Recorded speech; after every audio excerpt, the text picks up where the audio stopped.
We're partway through transforming this beautiful 1930s villa, improving the flow of the spaces while strengthening the structure beneath.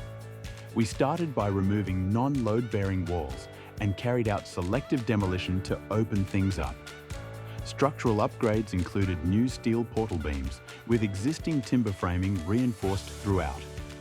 One standout detail: the PFC beam has been fully encased within a Remu coffered ceiling, a clever touch that hides the structure while adding classic charm.